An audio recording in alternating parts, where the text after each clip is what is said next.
welcome one and all. These are an interesting set of IEMs from Audiosense, a vendor I was suggested to contact by a subscriber. Thank you, Mins. And they offered me their 2019 update edition of their T180 IEM monitors. And so far, I have to say that, I'm pleasantly surprised. Let's get down in on it. What we have here is an interesting little IEM. You've seen this design just about anywhere. Shure uses it, several other hi-fi brands use it as well. It's not particularly special or new. No, I believe these have been around for a little while now. I quite enjoy these. These come with an interesting set of caveats to them. Some I was not initially prepared for when I had opened these up and given them a quick listen to during my 100 subscriber stream especial. These have taken me for a bit of a loop, and I'm re-recording this particular review due to my dissatisfaction with how it ended up. I didn't feel I did these enough justice. No, not Audiosense, the brand. These IEMs, specifically. First and foremost, Audiosense did give me a pretty deep discount. They allowed me to purchase these at very cheap, versus the currently available about 48 or so USD shipped and sold to the continental US, to allow me to review them with less impact to my wallet. I appreciate that very greatly, and though this was going to be initially a much harsher review, I accidentally did something in my foray into the world of in-ear monitor cables that happened to completely switch it around. Yeah, that much. It actually changed these from okay, they're passable, they're good for this, that, and the other, to, a tossing good hit. Ha ha, that wasn't bloody funny. I know, I'm sorry, I'm bad. So, this is just a very simple IEM. It uses a single Knowles balanced armature, a full range. Nothing special or spectacular about it. I'm not sure about the filter that they're using here. I will say the nozzle is awfully teeny tiny. Let's see. At the smallest amount, we'll call it about 3.4 millimeters. At the cresting, we'll call it about 3.65, so about 3.6, 3.7 millimeters. At its fattest, with a total nozzle depth from body to tip, where the end of the filter is, at about 6.5 millimeters. Approximately, of course. We're not getting that nitpicky, but you will need special tips. Your regular in-ear monitor tips are not going to work for these in any way, shape, or form. However, these do use your standard micro BNC or MMCX connections. And leading into the cable, this has to be one of the most single well-built in-ear monitor cables I have found for sub $50. This is the silver-plated one it comes with. In-ear monitor manufacturers, take bloody well good notes. This is how you get shit done properly. And I'm not saying this because I got a discount. I'm saying this because this is how you get shit done properly. Learn from Audiosense. The weave is particularly tight. It doesn't drape super well, and it's a little light. And pinch harsh to the fingers if you're getting salad fingers all over it. This is not a rusty spoon salady. We need to calm down. Yeah, I can actually do that voice. No, it's not going to happen now. Maybe in a stream later if you get me on a good mood. The necktie, or as I like to call it, the how I wrap this shit up and stop it from tangling tie, goes well up and down, relativistically smooth. This is an 8-core, I don't know how many stranded cable. That's 4 per side. And the left-right delineation, this is the part where you pay attention. That is a red piece of, I believe, aluminum. That is a blue piece of aluminum. No left-right, no really hard to tell. It's etched into the plastic, but they didn't decide to paint it or color it or dye it or anything like that. No.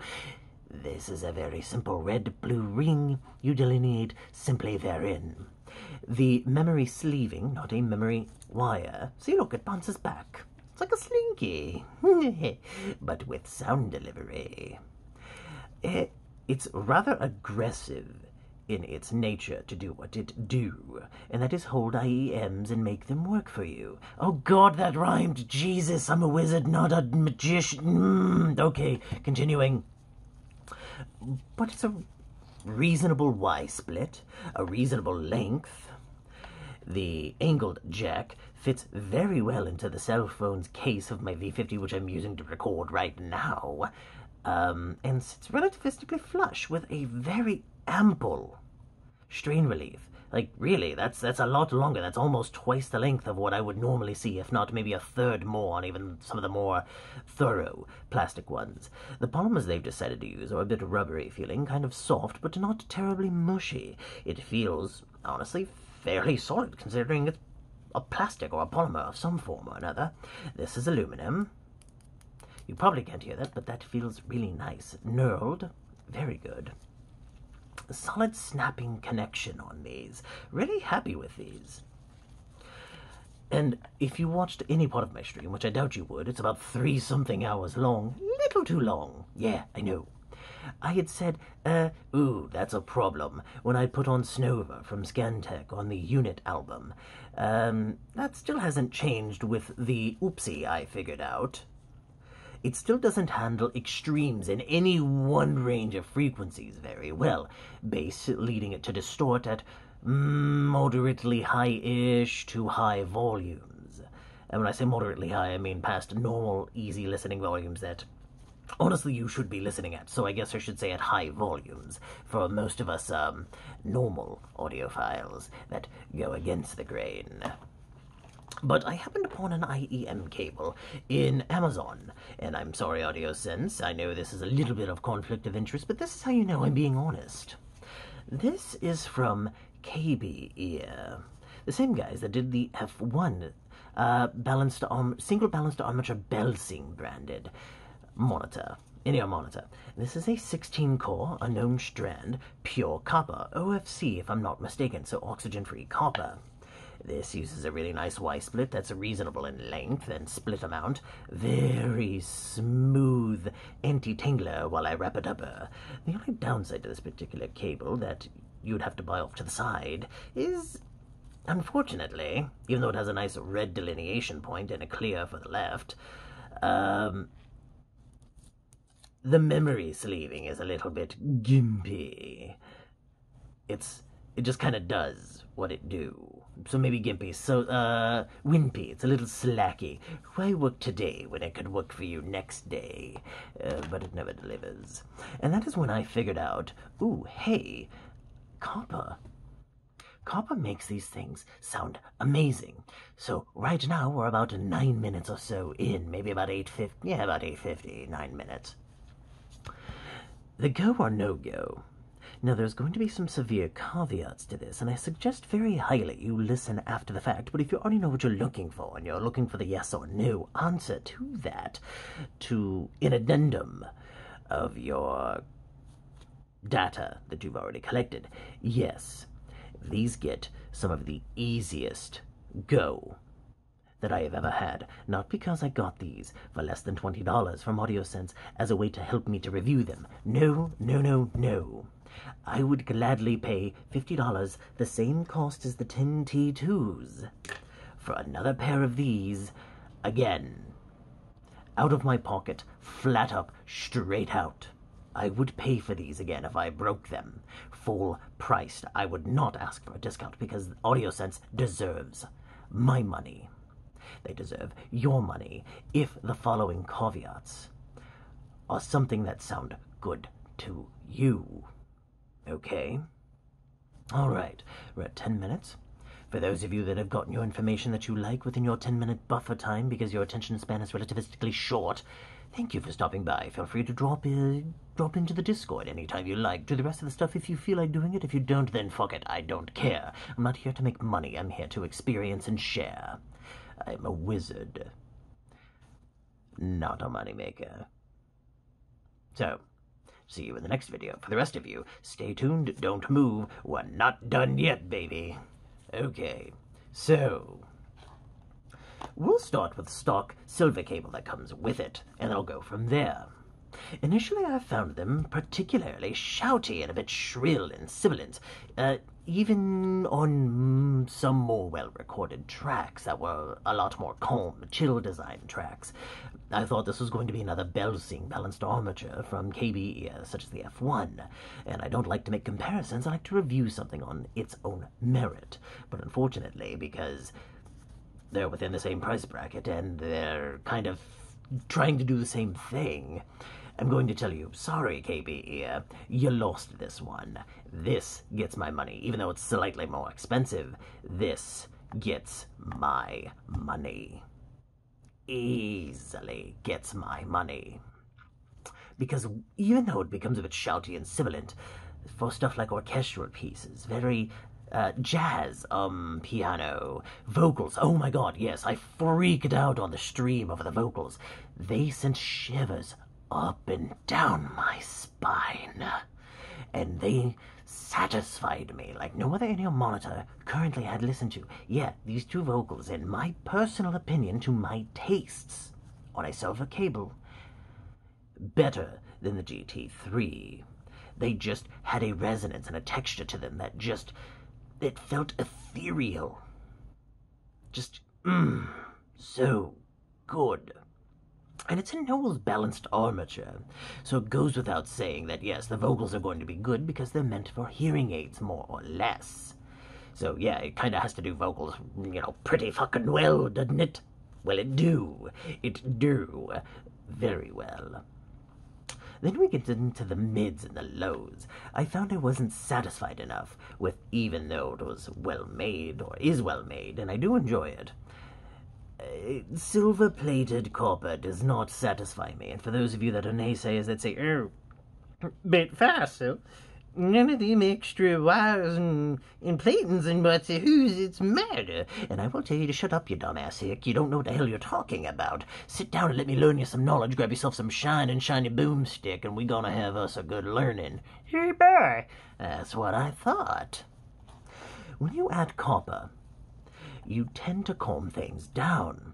With the bell-sing, if you put copper on it, the KBR, for one, it became too muddy. Just, couldn't delineate anything. You put silver on it, and it brightens it up, and it evens out the naturally bassy bell-sings. With the Knowles balanced armature, they're very much bright, shining. I mean, here, look at the response graph. Yeah, that's for the F1. F1, God, I'm retarded. That's for the T180. Sorry, I am stupid today. That's for the T180 IEM. Yeah, averaging that all out, normalizing it, yeah, it's what we like to call approximately really fucking neutral. Yeah, really fucking neutral.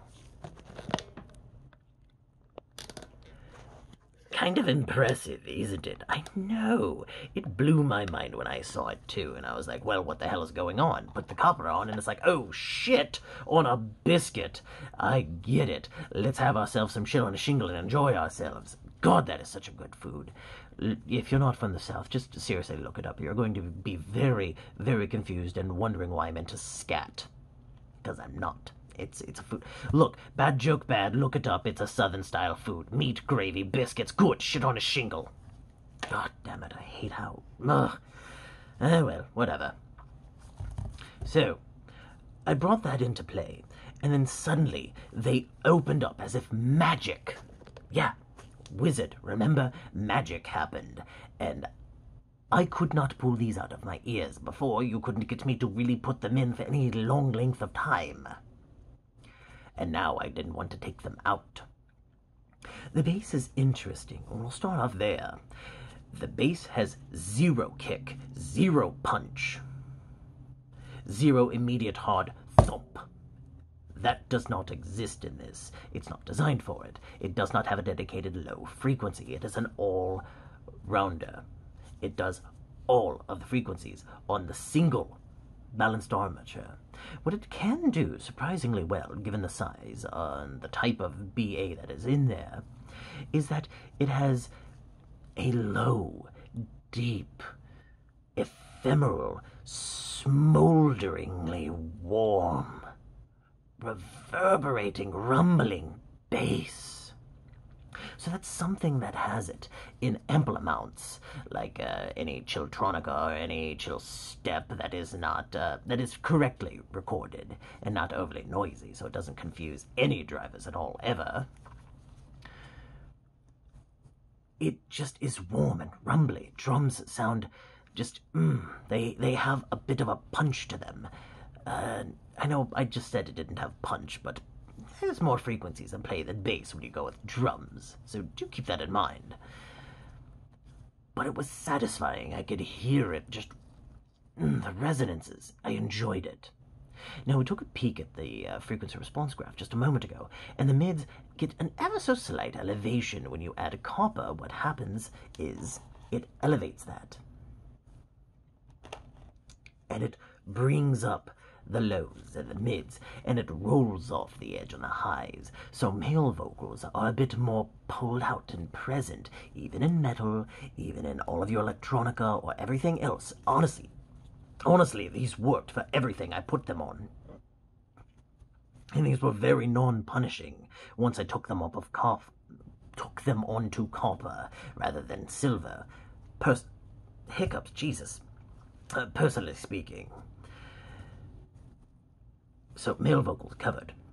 You get into the highs, and it starts cutting off some of the shouty, shrill, sharp, pointy edge, and makes the female vocals far less sibilant, far less annoying, and more present and enjoyable and warm and sultry, and just, God, the shivers down my spine. I can feel them again already. I'm going to be making dinner with these in my ears before I give my final goodbyes. Yes, I am pandering to them that much. No, it's not because I get a discount. I cannot emphasize that enough. Yes, I genuinely enjoy these. But with the silver, as silver is a better conductor, has lower impedance and better capacitance, and is able to make them pixies dance more skookum-like. Yeah, I watch him too. He's awesome. I love that little Canuck. It brightens them up. It accentuates all of the highs and all of the other nature of the balanced armature, which I am not particularly fond of because I don't like a brighter signature. A hybrid half silver, half copper was a bit manageable, but not to my preferred tastes. So even though I like a veiled, warmer signature, this still was able to separate from all of the major frequencies very effectively. Metal, I could hear shit I'd never even heard before. Chugs and strums and little extra bits in the background of him playing with the snare drum or him fucking around on his guitar. A little bit of breath every so often when it was quiet enough. I was able to pull out bits and pieces of vocals, echoes, things that I'd never heard of before. Parts that were in the music that, due to the inherent loudness and overmixing of them, you would normally miss on something that was much more bass-heavy. So these are not for the bass head. These are for someone who likes a more planar-like bass, but doesn't mind sacrificing some of the thump that comes with planar, and going for more of a rumble, as a subwoofer should be, in a more cinematic or theater-like environment. That leads me into the stage. I know separation works really well. Good quality, bad quality, very loud and not very loud in terms of mixing and waveform. It punishes you when it gets loud, and it doesn't punish you as much when it's a lot softer, and it brings out more of the warmth, but that is a natural occurrence. But the stage... So, the P1s were narrow, but insanely deep. These are very shallow, stout even, but have an insane amount of coverage about to, let's say this is the back of the head, about here. So the tracking in front makes a great center image that is in my head. And then there's just maybe a 1 or a half degree, couldn't be more than 2 degrees if I'm guesstimating, of a slight bit of a blind spot, only slight. And very few mixes I know would make use of that. So for your average listener, it's really not going to be that much of an issue. But then you get perfect, crystal clear imaging as indicative of a Knowles balanced armature. And it was just satisfying. The separation along with the imaging for, we'll just call it less than $50. Yeah, kind of a no-brainer if that's the thing you're looking for. Yes. Yeah. Not so much of the verticality to it, though. Very horizontal plane with a slight incline up the further out it goes, with a slight toroidal-like thing, so it would come up and then go out. Dips towards the normal near-field sort of experience of the sound. That was the chair, not... You know what, I don't have to justify it. Fuck it, I'll probably edit it out. I won't edit it out. That's way more funny than anything else. Fart jokes are great. Screw you. I don't care who the hell you are. I'm going to compare these to something and you're going to yell at me, so shut up and let me explain it, please. I like these as much as I like my 10p1s, and the 10p1s, ooh, that is gross, are $180. These are effectively, we'll just call it a third. A third? Hold on, mathing. I mathed successfully. About a third and some change. Almost 3.5 times. Yeah, you know what I'm trying to say. You can get 3.5 of these just about for one of the 10p1s. Yeah. And I like them as much. Are they as good? No, sorry. They're really not as good. But do they satisfy me in what a planar can do? Yes, seeing as balanced armatures are basically a planar-like experience if you like planar, and you don't know if you like planar, but you don't want to spend that much money. This is a great way to go. That brings us back to cables. But Farsil, you said this was here like a $50 expenditure. I don't want to have to buy another damn cable or another, god darn, tips and what has you. Well, Bubba J, I'm about to learn you some more shit. Sit down and take yourself another swig. In fact, my turn for a swig. Tea. It's good for my whistle. I'm out of whiskey. So, fun fact, they sell this exact same cable, but pure copper. OFC, if I'm not mistaken. Oxygen-free copper.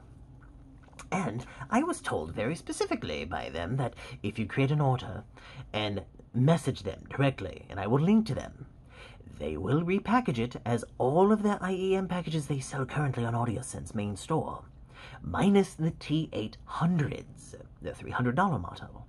You can request their copper cable. Do it. Do it. I understand it's a $20 cable. Either add it to the cart or ask them to exchange it and change it out. Yes, these need copper in my opinion. They are beautiful with copper. We're going to have more fun once I get to the KZZS10 Pros. Yeah, those are going to be in a different direction. Spoilers! Now tips. The silicone assortment is your basic silicone assortment, but for the 3.5 millimeter-ish diameter.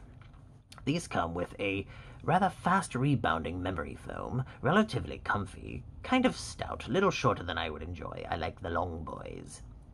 I'm a size wizard. Yeah. Oh god, that was filthy.